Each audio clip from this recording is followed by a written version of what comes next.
નમસ્કાર વિદ્યાર્થી મિત્રો, સ્વાગત છે તમારું તમારી પોતાની યુટ્યુબ ચેનલ માય ટીચિંગ ક્લાસમાં. આજે આપણે ભણીશું ધોરણ 5 વિષય આસપાસ, એમાં પાઠ 13 સેમ 2માં પાઠ 13 પહાડી રહેઠાણ. જો વિદ્યાર્થી મિત્રો, આ પાઠ બહુ સરસ છે, તમને મજા પણ આવી હશે સમજવાની. ચાલો આપણે સરસ અક્ષરે સ્વાધ્યાયપોથી પૂરતા જઈશું. ધ્યાનથી તમે સ્વાધ્યાયપોથી પૂરો સરસ અક્ષરે લખતા જાઓ એવી તમને બધાને શુભેચ્છા. ચાલો વિદ્યાર્થી મિત્રો, જો પ્રશ્ન પહેલો છે, નીચેના પ્રશ્નો માટે આપેલા વિકલ્પોમાંથી સાચો વિકલ્પ શોધીને તેનો ક્રમ અક્ષર પ્રશ્નની સામે આપેલા ચોરસમાં લખો. જો પહેલું જોઈએ, લોનર શું છે? તો એમાં આવશે સી મોટરસાયકલ. બીજું, મહારાષ્ટ્રથી નીકળેલા ગૌરવ જાની કયા બે રાજ્યોમાંથી પસાર થઈને દિલ્હી પહોંચ્યા? તો એમાં આવશે બી ગુજરાત અને રાજસ્થાન. ત્રીજું, રાજસ્થાન રાજ્યનું પાટનગર કયું છે? તેમાં આવશે એ જયપુર. ચોથું, તાસીના ઘરના છાપરા પર સોનેરી પીળું કયું અનાજ સૂકવેલું હતું? તો એમાં આવશે સી મકાઈ. પાંચમું, ચાંગપા જાતિના લોકો કયા પ્રાણીઓ પાળે છે? તો એમાં આવશે ડી ઘેટા બકરા. છઠ્ઠું, વધુ ઊંચાઈ પર જતા હવામાનમાંના કયા વાયુનું પ્રમાણ ઘટવાથી આપણને શ્વાસ લેવામાં તકલીફ પડે છે? તો એમાં આવશે સી ઓક્સિજન. સાતમું, કયા પ્રાણીના લાંબા અને સુવાળા વાળમાંથી પશ્મિના શાલ બનાવવામાં આવે છે? તેમાં આવશે બી બકરી.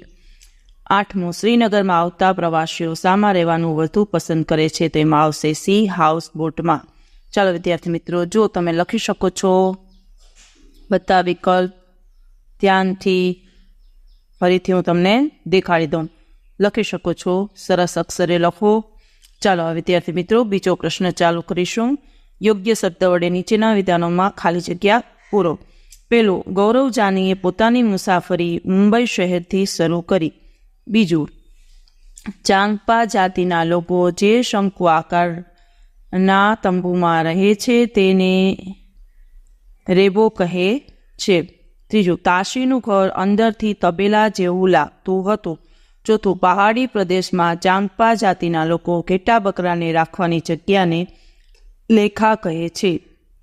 પાંચમું, હાઉસબોટની છત પર કરવામાં આવતી કોતરણીની ભાતને ખત નખબંડ કહેવામાં આવે છે. છઠ્ઠું, ચાંગથાંગ સ્થળ દરિયાની સપાટીથી 5000 મીટર ઊંચાઈએ આવેલું છે. સાતમું, શ્રીનગરમાં જૂના ઘરમાં ખાસ પ્રકારની બારીઓ હોય છે જે દિવાલોની બહાર નીકળે છે, તેને ડબ કહેવાય છે. જો વિદ્યાર્થી મિત્રો, પ્રશ્ન નંબર 3 છે, ખરા ખોટા વિધાનો જણાવો. ચાલો પહેલું ચાલુ કરીએ. ગૌરવ જાનીએ પોતાની મુસાફરી ગુજરાતના અમદાવાદ શહેરથી શરૂ કરી હતી. તો કે ખોટું. બીજું, મનાલી કાશ્મીરમાં આવેલું સ્થળ છે. તો કે ખોટું. ત્રીજું, લદ્દાખમાં ખૂબ જ ભારે વરસાદ પડે છે. તો કે ખોટું. ચોથું, પહાડી વિસ્તારમાં વધુ ઊંચાઈ પર જતા શ્વાસ લેવામાં તકલીફ પડે છે. તો કે સાચું. પાંચમું, ચાંગપા જાતિના લોકો હંમેશા તેમના ઘેટા અને બકરા સાથે જ ફરતા રહે છે. તો કે સાચું.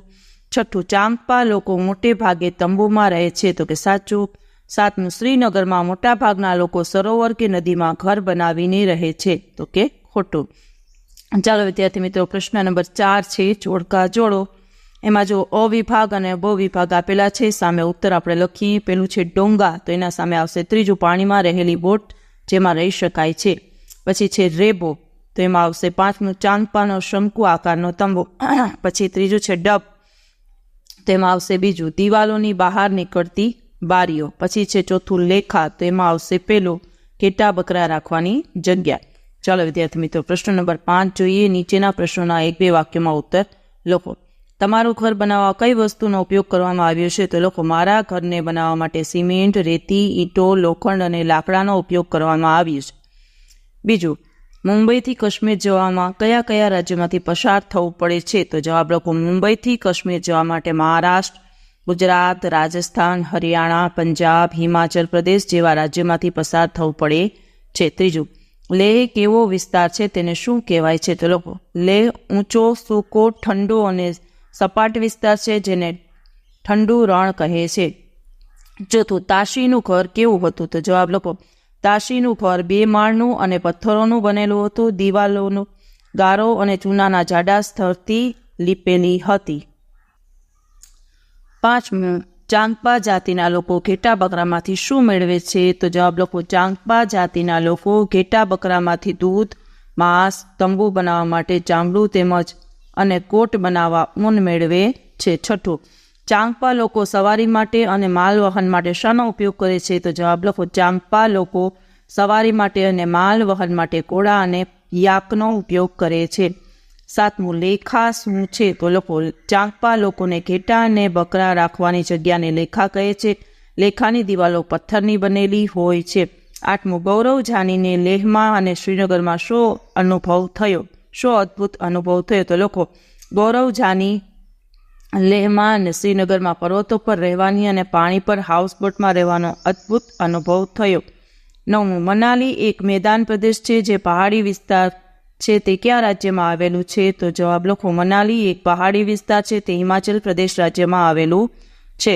ચાલો વિદ્યાર્થી મિત્રો, છઠ્ઠો પ્રશ્ન, નીચેના પ્રશ્નોના ઉત્તર એમાં લખો. તમારે નાના તંબુમાં 2 દિવસ એકલા રહેવાનું હોય અને સાથે માત્ર 10 જ વસ્તુઓ લઈ જવી હોય તો તેવી 10 વસ્તુઓની યાદી લખો. જો મારે નાના તંબુમાં 2 દિવસ એકલા રહેવાનું હોય અને સાથે માત્ર 10 જ વસ્તુઓ લઈ જવી હોય તેવી વસ્તુઓ નીચે મુજબ છે. શેતરંજી, 2 જોડી કપડાં, સ્વેટર, તાબડો, ટોર્ચ, 2 દિવસ ચાલે અને બગડે નહીં તેવો ખોરાક, પાણીનો જગ, રૂમાલ, કેમેરા, દાંતણ વગેરે. બીજું, તમારા ઘરનું છાપરું કેવું છે? છાપરું કયા કામો માટે ઉપયોગમાં લેવાય છે? લખો, મારા ઘરનું છાપરું સિમેન્ટ, કપચી, રેતી અને લોખંડનું કોન્ક્રીટનું બનેલું છે. અમે લોકો છાપરાનો ઉપયોગ કપડાં સૂકવવા, અનાજ અને મુરબ્બો સૂકવવામાં, તડકામાં બેસવા અને ગરમીમાં રાત્રે સૂવા માટે ઉપયોગ કરીએ છીએ. ત્રીજું, શિયાળામાં તાશી અને તેના પરિવારજનો નીચેના માળે રહે છે. તેઓ શા માટે આવું કરે છે? એ લખો, તાશીના ઘરે નીચેના માળે કોઈ બારી નથી. બારી ન હોવાથી નીચેનો માળ ગરમ રહે છે. આથી શિયાળામાં તાશી અને તેનો પરિવાર નીચેના માળે રહે છે. ચોથું, તાશીના ગામના લોકો ઘરના છાપરાનો શો ઉપયોગ કરે છે? તો જવાબ લખો, તાશીના ગામના લોકો ઘરના છાપરાનો ઉપયોગ લાલ મરચાં સૂકવવા, નારંગી અને કેળા જેવા ફળો સૂકવવા, મકાઈ, ચોખા અને ડાંગર જેવા અનાજ સૂકવવા અને છાણા સૂકવવા માટે કરે છે. પાંચમું, ચાંગપા લોકો તેમની બકરીઓને ખૂબ જ ઊંચી અને ઠંડી જગ્યાએ ચરાવવા કેમ લઈ જાય છે? જવાબ લખો, બકરીઓ માટે જગ્યા કેટલીક ઊંચી અને ઠંડી હોય એટલા પ્રમાણમાં તેમના વાળ લાંબા અને સુવાળા બને છે. આ વાળમાંથી બનેલી પશ્મિના શાલની વેચાણની ચાંગપા લોકોને સારી આવક થાય છે. તેથી ચાંગપા લોકો તેમની બકરીઓને ખૂબ જ ઊંચી અને ઠંડી જગ્યાએ ચરાવવા લઈ જાય છે. છઠ્ઠું, ગૌરવ જાનીની મુસાફરીના મુખ્ય સ્થળો જણાવો. તો જવાબ લખો, ગૌરવભાઈ જાની મુંબઈથી નીકળી દિલ્હી ગયા, ત્યાંથી મનાલી, લદ્દાખ, ત્યાંથી લેહ, ચાંગપા ગયા, પછી કારગિલ થઈને શ્રીનગર, શ્રીનગરથી જમ્મુ, લેહ થઈ મુંબઈ પરત આવ્યા. સાતમું લખો, ગૌરવભાઈ જાનીએ મુસાફરી માટે પોતાની સાથે શું શું સામાન લીધો? લખો, ગૌરવભાઈ જાનીએ મુસાફરી માટે પોતાની સાથે રહેવા માટેનો તંબુ, પાથરવા માટે પ્લાસ્ટિકની શેતરંજી, સૂવાનો બિસ્તરો, ગરમ કપડાં, લાંબા સમય સુધી ખરાબ ન થાય તેવી ખાવાની વસ્તુઓ, કેમેરો અને પેટ્રોલ ભરવાના કેન વગેરે સામાન લીધો હતો. ચાલો વિદ્યાર્થી મિત્રો, હવે પ્રશ્ન નંબર 7 મુદ્દાસર ઉત્તર આપણે લખવાના થાય છે. જો શું છે? જુદા જુદા પ્રાણીઓ તમારા જીવન સાથે કેવી રીતે સંકળાયેલા છે? 5 ઉદાહરણ આપો. જવાબ લખો. પહેલું, કૂતરો માણસનો વફાદાર સાથી છે, આપણા ઘરની રખેવાળી કરે છે. બીજું, ગાય આપણને દૂધ, છાણ અને અન્ય ઉપયોગી વસ્તુઓ આપે છે. ગાય ધાર્મિક રીતે પણ મહત્વનું પ્રાણી છે. ત્રીજું, ભેંસ એક દૂધ મેળવવા માટે મહત્વપૂર્ણ સ્ત્રોત છે. દૂધમાંથી દહીં, છાશ, ઘી, માખણ મળે છે. ચોથું, બળદ ખેતી માટે અને બળદગાડા માટે ઉપયોગી છે. પાંચમું, ઘેટું આપણને ઊન આપે છે, તેમાંથી ગરમ કપડાં આપણને ઠંડીથી રક્ષણ આપે છે.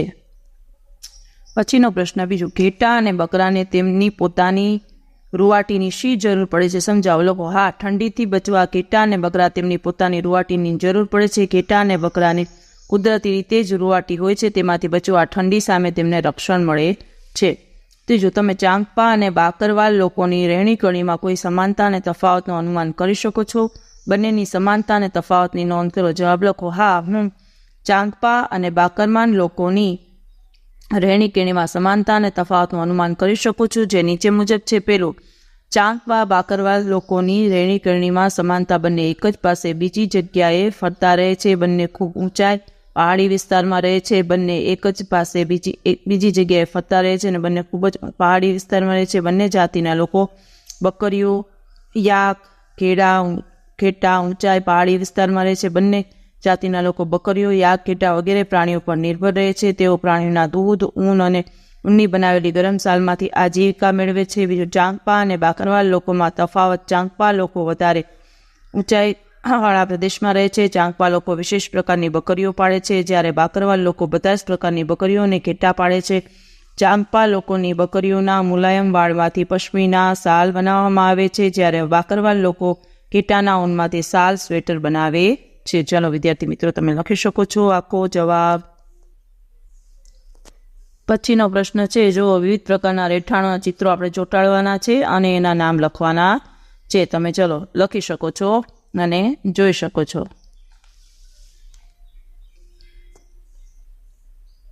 ચાલો વિદ્યાર્થી મિત્રો, ત્રીજો પ્રશ્ન છે, ટપકા જોડીને ચિત્ર પૂર્ણ કરો. જો આપણે ટપકા જોડીને ચિત્ર પૂર્ણ કરવાનું છે. તમે બહુ સરસ રીતે જોડી અને પછી કલર પણ પૂરશો. ચાલો વિદ્યાર્થી મિત્રો, હવે છે છેલ્લો પ્રશ્ન, હોટ પ્રકારના પ્રશ્નો. પેલો, લેહમાં ગૌરવ જાનીએ ઊંચો, સૂકો અને સપાટ વિસ્તાર જોયો, તેને શું કહેવાય? તેમાં આવશે બી, ઠંડુ રણ. પછી બીજું, તાશીના ઘરના છાપરા પરથી મુસાફરે બીજા છાપરા પર કયા ફળો સૂકવેલા જોયા? તેમાં આવશે ડી, નારંગી અને કેળા. ત્રીજું, મુંબઈ કયા રાજ્યનું પાટનગર છે? તેમાં આવશે સી, મહારાષ્ટ્ર. અને શ્રીનગરનું જાણીતું સરોવર કયું છે? તો એમાં આવશે સી, દલ સરોવર. ચાલો વિદ્યાર્થી મિત્રો, આજના વિડીયો લેક્ચરમાં આટલું જ. જો તમને આ વિડીયો ગમ્યો હોય તો લાઇક કરશો, તમારા મિત્રો સાથે શેર કરશો અને મારી ચેનલને સબસ્ક્રાઈબ પણ કરશો. આવજો.